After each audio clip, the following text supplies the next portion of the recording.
जय हिंद। एलकेबी न्यूज देख रहे हैं आप और मैं आप सबके साथ प्रवेश पवार। आज देश में लोकसभा का चौथे चरण का मतदान हुआ है और उत्तर प्रदेश की 80 लोकसभा सीटों में से अब लगभग 50% सीटों पर मतदान हो चुका है। यानी अब 39 सीटों पर मतदान संपन्न हो चुका है।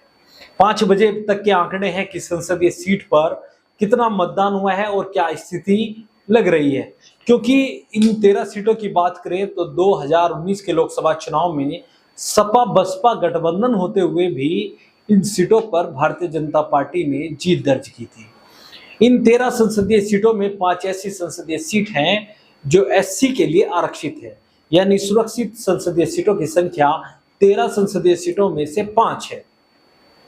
तो यह चरण बड़ा महत्वपूर्ण है, क्योंकि जिस तरह से इस चरण के मतदान के बाद लगभग 50% सीटों पर मतदान उत्तर प्रदेश में संपन्न हो चुका है, 39 सीटों पर 80 में से। तो आज इन जिन लोकसभा सीटों पर मतदान हुआ है उनके बारे में थोड़ी हम चर्चा करेंगे। इटावा संसदीय सीट पर आज चुनाव हुआ है और ये सुरक्षित संसदीय सीट है। भारतीय जनता पार्टी ने रामशंकर कठेरिया, जो भारतीय जनता पार्टी के सांसद हैं, उनको एक बार फिर चुनावी मैदान में उतारा और इस सीट से समाजवादी पार्टी ने जितेंद्र सिंह दोहरे को चुनावी मैदान में उतारा है। सुरक्षित सीट है। दोहरे समाज के मतदाताओं की संख्या इस सीट पर बड़ी बताई जाती है। इसके अलावा यादव मतदाताओं की संख्या भी अधिक है। आपको बता दें कि जितेंद्र सिंह दोहरे जो है समाजवादी पार्टी के जो प्रत्याशी हैं, बहुजन समाज पार्टी से लंबे समय तक जुड़े रहे और बहुजन समाज पार्टी के मतदाताओं में इनकी खासी पकड़ मानी जाती है और अखिलेश यादव ने इन्हें यहाँ से चुनावी मैदान में उतारा है इटावा संसदीय सीट से। तो इस सीट पर बताया जा रहा है कि कड़ा मुकाबला होने की संभावनाएं हैं। हालांकि जो भारतीय जनता पार्टी के सांसद हैं रामशंकर कठेरिया जी, उनके खिलाफ कहीं ना कहीं एंटी इनकम्बेंसी है, उनके प्रति लोगों में नाराजगी है, जिसका लाभ सपा प्रत्याशी को यहाँ मिल सकता है। ऐसा इटावा से जो हमने जानकारी ली, ऐसा वहां के मतदाताओं द्वारा हमें बताया गया। इसके बाद दूसरी सीट पर चलते हैं। कानपुर जो सीट है यह है कांग्रेस के खाते में, इंडिया अलायंस में गई है, यानी कांग्रेस का प्रत्याशी यहाँ से चुनाव लड़ रहा है और यहाँ पर मतदान प्रतिशत ने भारतीय जनता पार्टी की समस्या जरूर बढ़ाई है, क्योंकि 5 बजे तक लगभग 50% ही मतदान हो पाया है। तो कहीं ना कहीं भारतीय जनता पार्टी की परेशानी यहाँ पर मतदान प्रतिशत बढ़ा रहा है।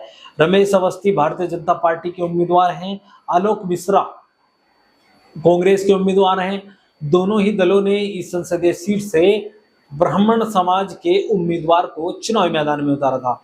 यहाँ पर जो हमने वहाँ के राजनीतिक जानकारों से बात की, अलग अलग पत्रकारों से भी हमारी कुछ बात हुई, तो कड़ा मुकाबला बताया जा रहा है। हालांकि भारतीय जनता पार्टी के प्रत्याशी को इस सीट पर बढ़त बताई जा रही है। कड़ा मुकाबले के बीच भारतीय जनता पार्टी के उम्मीदवार को इस सीट पर बढ़त है। इटावा में सपा उम्मीदवार को बढ़त है और कानपुर में भारतीय जनता पार्टी के उम्मीदवार को बढ़त है। सीतापुर संसदीय सीट पर भी कांग्रेस का उम्मीदवार चुनावी मैदान में है और यहां से कांग्रेस ने राकेश राठौर को चुनावी मैदान में उतारा है। भारतीय जनता पार्टी से राजेश वर्मा चुनावी मैदान में है। इस सीट पर भी भारतीय जनता पार्टी को बढ़त बताई जा रही है। इसके अलावा अकबरपुर संसदीय सीट, अकबरपुर से भारतीय जनता पार्टी ने अपने सांसद देवेंद्र सिंह भोले को चुनावी मैदान में उतारा है और समाजवादी पार्टी ने जैसे लोकसभा चुनाव के बीच में ही पाल समाज से आने वाले व्यक्ति को अपनी पार्टी की प्रदेश की कमान सौंपी है, वहीं अकबरपुर संसदीय सीट पर भी समाजवादी पार्टी ने पिछड़ा कार्ड चलते हुए पाल समाज के राजा रामपाल को चुनावी मैदान में उतारा है। बड़े असरदार नेता हैं इस क्षेत्र में, सांसद रहे हैं अकबरपुर से और इन्हें बताया जा रहा है कि अकबरपुर संसदीय सीट समाजवादी पार्टी को बढ़त बताई जा रही है। हालांकि सभी संसदीय सीटों पर कड़ा मुकाबला है, लेकिन जिसमें थोड़ी सी बढ़त है वो हम आपको बता रहे हैं, जो हमें वहां से जानकारी मिली है। अकबरपुर संसदीय सीट पर इस बार समाजवादी पार्टी मजबूती से चुनाव लड़ रही है, ऐसी जानकारी मिल रही है। अब सबसे हॉट सीट जो इस चरण की है वो कन्नौज लोकसभा सीट है। कन्नौज लोकसभा सीट पर 2019 के लोकसभा चुनाव में भारतीय जनता पार्टी के सुब्रत पाठक ने अखिलेश यादव की पत्नी डिम्पल यादव को चुनावी मैदान में हराया था। अब अखिलेश यादव खुद उनके सामने चुनाव लड़ रहे हैं इस बार, तो बड़ी हॉट सीट है। अखिलेश यादव समाजवादी पार्टी के राष्ट्रीय अध्यक्ष है, उत्तर प्रदेश में नेता विपक्ष हैं, तो अखिलेश यादव और सुब्रत पाठक के बीच यहाँ पर मुकाबला है। लेकिन यहाँ समाजवादी पार्टी इस सीट को वापस लेती नजर आ रही है, ऐसी जानकारी हमें कन्नौज से मिली है। फर्रुखाबाद पर समाजवादी पार्टी के राष्ट्रीय अध्यक्ष अखिलेश यादव ने बड़ा एक्सपेरिमेंट किया है और फर्रुखा संसदीय सीट पर साक्य समाज के प्रतिष्ठित व्यक्ति हैं डॉक्टर नवल किशोर साक्य, कैंसर के सर्जन हैं, कई हॉस्पिटल इनके चलते हैं, क्षेत्र में बड़े लोकप्रिय हैं, इनको चुनावी मैदान में उतारा है। और फर्रुखाबाद में साक्य समाज के एटा में साक्य समाज के उम्मीदवार को उतारकर आसपास की सीटों पर साक्य मतदाताओं में कहीं ना कहीं समाजवादी पार्टी के प्रति लगाव देखा गया और समाजवादी पार्टी के पक्ष में साक्य मतदाता आधी आबादी से अधिक जाते नजर आए। तो फर्रुखाबाद में मुकेश राजपूत भारतीय जनता पार्टी के सांसद हैं, उनके खिलाफ समाजवादी पार्टी ने डॉक्टर नवल किशोर साक्य को चुनावी मैदान में उतारा है। बड़ी मेहनत वो लंबे समय से इस सीट पर कर रहे हैं और स्वामी प्रसाद मौर्य के पूर्व दामाद हैं, उनकी जो बेटी है वो इनकी पत्नी रही है, लेकिन तलाक के बाद अब दोनों अलग रह रहे हैं। तो फर्रुखाबाद संसदीय सीट पर जितना हमने अपडेट जुटाई है उसमें यही है कि समाजवादी पार्टी के उम्मीदवार इस सीट पर बड़ी बढ़त बना रहे हैं। नवल किशोर साक्य इस सीट पर चुनाव जीत सकते हैं। हालांकि नतीजे जो हैं वो 4 जून में आएंगे, सभी पता चलेगा, लेकिन जो जानकारी मिलती है वो अपने दर्शकों के साथ शेयर कर देते हैं क्योंकि बड़ी डिमांड दर्शकों की रहती है। इसके अलावा उन्नाव संसदीय सीट भी हॉट सीट है। भारतीय जनता पार्टी के साक्षी महाराज जो अपने बयानों को लेकर चर्चाओं में रहते हैं, साक्षी महाराज इस संसदीय सीट से उम्मीदवार है और उनको चुनावी मैदान में टक्कर मिल रही है समाजवादी पार्टी की उम्मीदवार अनु टंडन से। अनु टंडन जो है वो बड़ी लोकप्रिय उस क्षेत्र में है और पूर्व में कांग्रेस के टिकट पर चुनाव लड़ चुकी है और जिस तरह से प्रदेश में कांग्रेस के प्रत्याशियों का प्रदर्शन 2019 में रहा था, उनमें 1 लाख से अधिक वोट लेने वालों में अनु टंडन भी थी। यानी कांग्रेस जब अकेले लड़ रही थी तब भी लगभग 2 लाख के आसपास वोट अनु टंडन को मिला था। बताया जा रहा है कि इस सीट पर भी कड़ा मुकाबला है और यहाँ पर मतदान प्रतिशत 5 बजे तक मात्र 54% हुआ था। 2-3% और बढ़ जाएगा क्योंकि अभी अंतिम आंकड़े जब आएंगे तो जो वोटर 5 बजे के बाद लाइन में लगे रहते हैं उनके वोट पड़ते हैं, तो 2 से 3% या 4% बढ़ जाएगा। तो ये मतदान प्रतिशत 58 या 57% तक ही रहेगा और यहाँ पर कड़ा मुकाबला इस बार सपा और भाजपा उम्मीदवारों के बीच है। लेकिन इस सीट पर भारतीय जनता पार्टी को बढ़त बताई जा रही है। हालांकि अनु टंडन भी मजबूत चुनाव लड़ रही है। खीरी जो बेहद चर्चित संसदीय सीट है, किसान आंदोलन के दौरान बड़ी चर्चाओं में आई थी। अजय मिश्रा टैनी इस संसदीय सीट से सांसद हैं, केंद्र सरकार में गृह राज्य मंत्री हैं और उनको टक्कर दे रहे हैं बैकवर्ड समाज के उत्कर्ष वर्मा। इस सीट पर भी कड़ा मुकाबला है।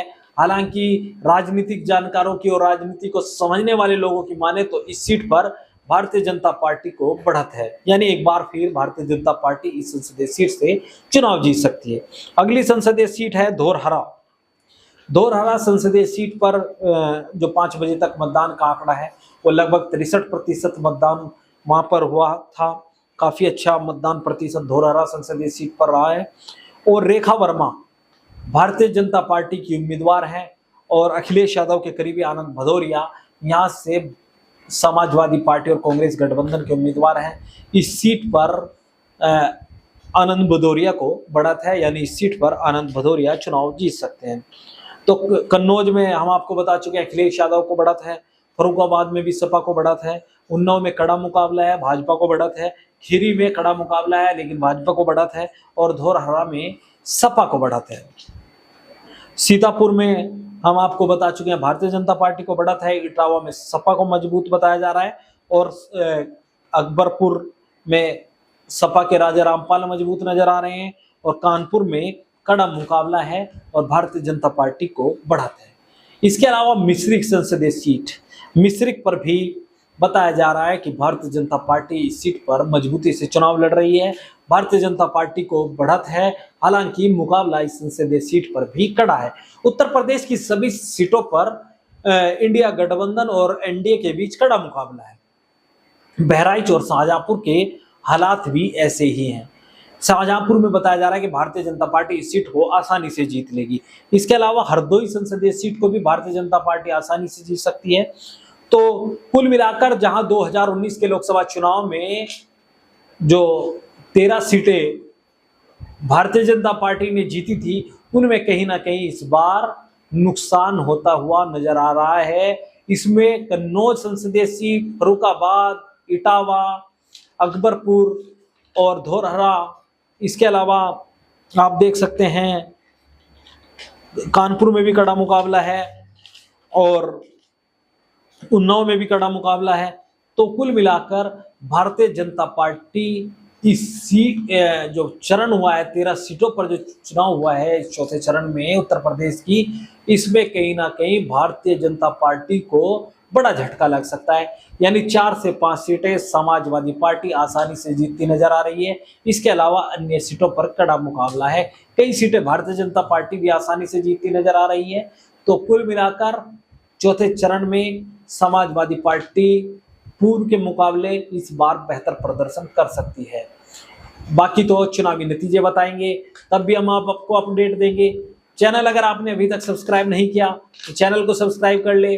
वीडियो फेसबुक पेज पर देख रहे हैं तो हमारा फेसबुक पेज भी फॉलो करें। और अलग अलग क्षेत्रों से कल हम लाइव डिबेट करेंगे। कन्नौज से भी पत्रकारों को लेंगे अपने, जो हमारे सहयोगी हैं, उनसे बात करेंगे कन्नौज लोकसभा सीट को लेकर के क्या रहा है, कन्नौज पर किस मुद्दों पर चुनाव हुआ है। फर्रुखाबाद भी कन्नौज से लगती हुई है। तो तमाम अपडेट हम कल आपको लाइव दिखाएंगे। इसके लिए आप चैनल को जरूर सब्सक्राइब कर लें। वीडियो फेसबुक पेज पर देख रहे हैं तो हमारा फेसबुक पेज फॉलो कर लें। जय